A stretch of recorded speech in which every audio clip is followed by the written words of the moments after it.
Sophia Umar Bajwa है। आज की इस वीडियो में मैं आपको बताऊंगी प्रेगनेंसी के फर्स्ट 3 मंथ्स यानी कि हमल के पहले 3 माह में जिन खवातीन को ब्लीडिंग और पेन होती है उनको क्या करना चाहिए।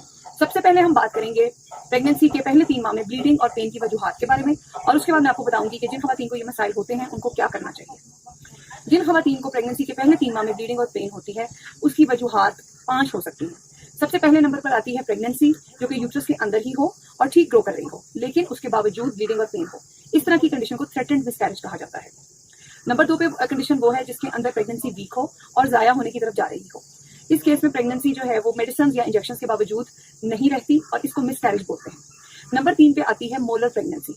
मोलर प्रेगनेंसी जिसको उर्दू जुबान में अंगूरी हमल कहा जाता है, ये भी एबनॉर्मल प्रेगनेंसी होती है और ये कंटिन्यू नहीं करती। चौथे नंबर पर आती है एक्टोपिक प्रेगनेंसी। एक्टोपिक प्रेगनेंसी का आम जुबान में मतलब है हमल का ट्यूब में हो जाना। ये प्रेगनेंसी भी आगे नहीं जा सकती और इसको भी जल्द अज जल्द खत्म करना जरूरी होता है। 5वें नंबर पर आती है प्रेगनेंसी ऑफ अननोन लोकेशन, यानी कि एक ऐसी प्रेगनेंसी जो कि ना यूट्रस में नजर आती है ना यूट्रस के बाहर, यानी कि ना बच्चेदानी के अंदर ना उसके बाहर। इसका मतलब ये है कि ये प्रेगनेंसी वीक है, कमजोर है, और इसको अब हमने जल्दी देख लिया है प्रेगनेंसी को, और अगर कुछ अर्सा इंतजार करेंगे तो ये प्रेगनेंसी अल्ट्रासाउंड पे नजर आनी शुरू हो जाएगी।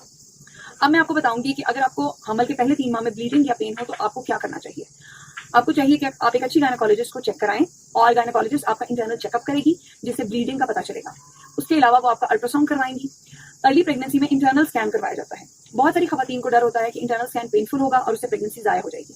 ये सिर्फ मिथ्स है। इंटरनल स्कैन से ना ही पेन होती है और ना ही उससे प्रेगनेंसी जाया होने का खतरा होता है। यूरिनरी प्रेगनेंसी कंफर्मेशन के बाद आपकी गायनेकोलॉजिस्ट आपसे आपका ब्लड ग्रुप और प्रेगनेंसी का हार्मोन लेवल जिसको बीटा HCG बोलते हैं वो भी चेक कराएंगी। अल्ट्रासाउंड और ब्लड टेस्ट के बाद पता चलेगा कि ये प्रेगनेंसी किस तरफ जा रही है। अगर तो प्रेगनेंसी ठीक है और सिर्फ ब्लीडिंग और पेन है यानी कि थ्रेटेंड मिसकैरेज है, उस केस में आपकी गायनेकोलॉजिस्ट आपको हमल के लिए सपोर्टिव मेडिकेशंस देंगी ताकि आपकी प्रेगनेंसी कंटिन्यू करे और आपको रेस्ट का बताएंगी। अगर ये प्रेगनेंसी मिसकैरेज की तरफ चली गई है यानी कि ये प्रेगनेंसी इतनी कमजोर है कि ये आगे नहीं बढ़ पाएगी, इसमें बेबी डेवलप नहीं होगा और बेबी की हार्ट बीट डेवलप नहीं होगी, इसको मिसकैरेज बोलते हैं। मिसकैरेज को ट्रीट करने के 3 तरीके होते हैं, ये मैं अपनी नेक्स्ट वीडियो में इसके बारे में बात करूंगी। अगर ये प्रेगनेंसी मोलर प्रेगनेंसी है तो उसके लिए अमूमन खवातीन को DNC करवानी पड़ती है। Molar pregnancy, miscarriage, ectopic pregnancy, ये सारी चीजों का डायग्नोसिस इंटरनल अल्ट्रासाउंड पे बनता है। मोलर प्रेगनेंसी वाली खवातीन को जैसे मैंने बताया कि DNC की जरूरत पड़ती है यूट्रस को क्लीन आउट करने के लिए।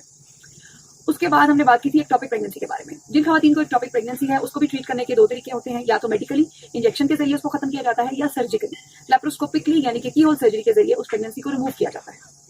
अपनी आने वाली वीडियोस में हम एक्टोपिक प्रेगनेंसी के ट्रीटमेंट के बारे में भी बात करेंगे। आखिरी नंबर पे आती है प्रेगनेंसी ऑफ अननोन लोकेशन, यानी कि प्रेगनेंसी की अभी शुरुआत हुई है और अभी नहीं कहा जा सकता कि ये प्रेगनेंसी यूट्रस में है, यूट्रस के बाहर है, कमजोर है, ये आगे बढ़ेगी या नहीं। इस तरह की खवातीन को इंतजार करने के लिए कहा जाता है और अमूमन 1 हफ्ते के बाद उनका अल्ट्रासाउंड रिपीट किया जाता है।